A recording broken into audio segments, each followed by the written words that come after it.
This is a fantastic state. This is a great, great state. I can go up and I can say to everybody, oh, thank you for the victory. It's wonderful. Or I can go up and say, who the hell was the imposter that went up on the stage before and, claimed a victory? She did very poorly, actually. Welcome back to CBS News Prime Time. CBS News projects former President Donald Trump will win the New Hampshire Republican primary. The former president prevailed over his lone opponent, former UN Ambassador Nikki Haley. Haley's campaign had hoped New Hampshire's large share of independent voters could help her pull out a win. Haley says she plans to stay in the race despite losing. Let's bring in Jen Lawless. She is a professor of politics at the University of Virginia.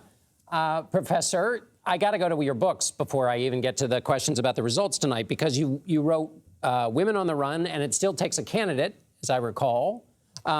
So with that history and that wisdom, give me the context in which to think about Ambassador Haley's candidacy and this moment it's in right now.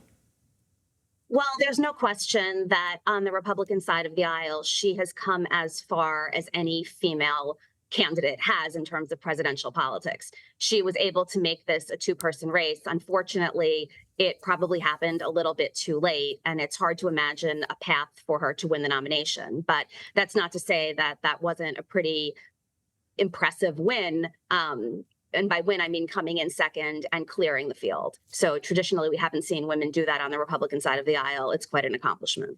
And again, before I get to the political science of the results, and because I need your help on those, but I want to ask you one more question here, because I feel like I've heard you talk in the past about when women run, a lot of women don't run, which is what your other book was about. And so there are signals sent in a political race in which women are participants. The signals are sent to other actors in the political sphere who may or may not run for office. Do you think there's any way in which we should look at this race as it stands now, or as it's come to this point, with that in mind, about how other women who might want to run would think about this race?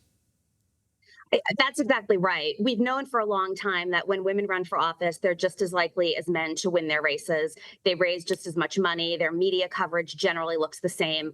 All of those studies, though, are not at the presidential level.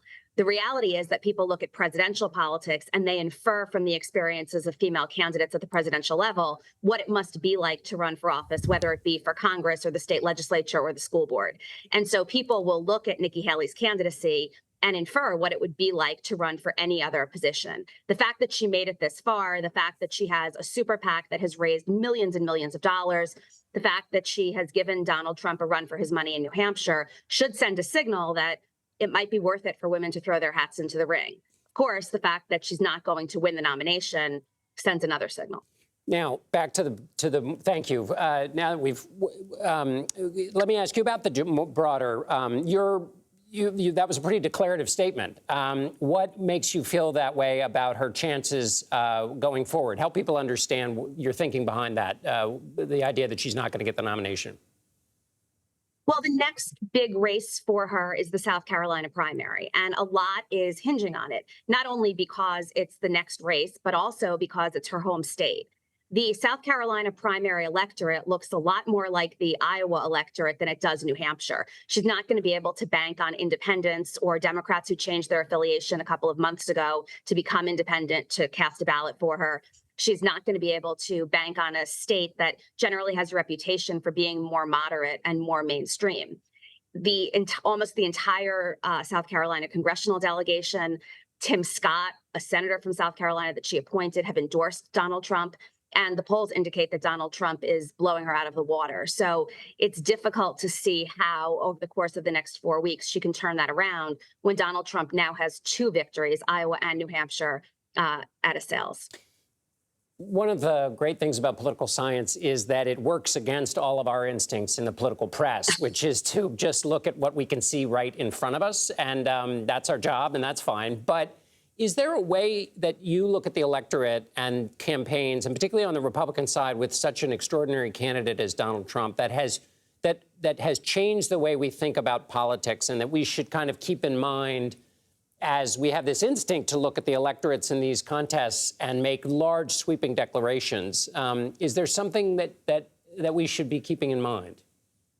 Well, I think we had a tendency, or some people had a tendency even to do that tonight, and to talk about how Nikki Haley's performance among independents in New Hampshire signals that she could be a really strong candidate in the general election.